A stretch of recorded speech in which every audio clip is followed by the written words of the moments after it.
to tell you 3 tricks to help with emotional dysregulation. The first trick is something that I use to help take my emotional dysregulation temperature, so to speak. Use it to check in to see how activated I may or may not be. And it's a little weird, but I want you to bring your attention to your tongue. This is a muscle we never really focus in on. If you notice what your tongue is doing in your mouth, is it laying down in the bottom of your mouth? Is it kind of relaxed and widened, or is it more at the top of your mouth, maybe even pressed against the roof? Is it more compact? That really tells you a lot about what your nervous system is experiencing at the moment. If you notice that your tongue is compact and pressed up against the roof of your mouth, then that gives you a tip or a hint that you are feeling activated. Many of us struggle with dissociation, which means that we are not able to fully be in our body, and we may not always realize whether or not we're activated. So being able to focus in on what your tongue is doing is a great way to take nervous system's temperature. Let's say you check in with your tongue, pressed against the roof of your mouth.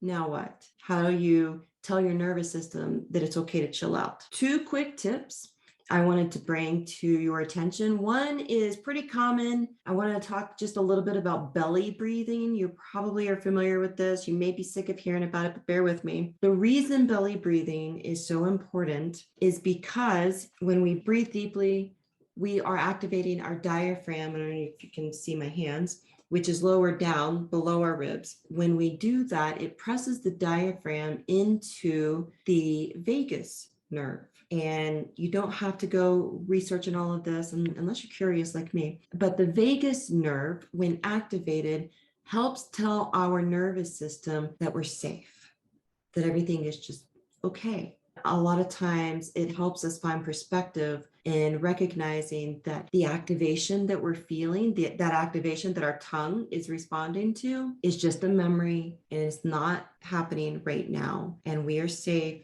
and we can calm down. So if you ever get sick of hearing about belly breathing, there's a really good reason to potentially revisit it. The third trick, kind of a way to shock your system, so to speak, to snap you back into your body and out of dissociation really quick. And this can be done in a number of ways, but the trick is to focus in on your 5 senses. So what can you do to engage one of your senses in a way that you cannot shirk around? You can't hide from it. Sucking on a lemon. If you put lemon or lime or anything really tart in your mouth, you are in your body really fast. Another great way to do that is to play with cold things. So I live in Montana. I can go walk outside barefooted in the snow in the wintertime, right? That's going to wake me up, get me back in my body really fast. But playing with that vagus nerve again, another quick trick is to hold ice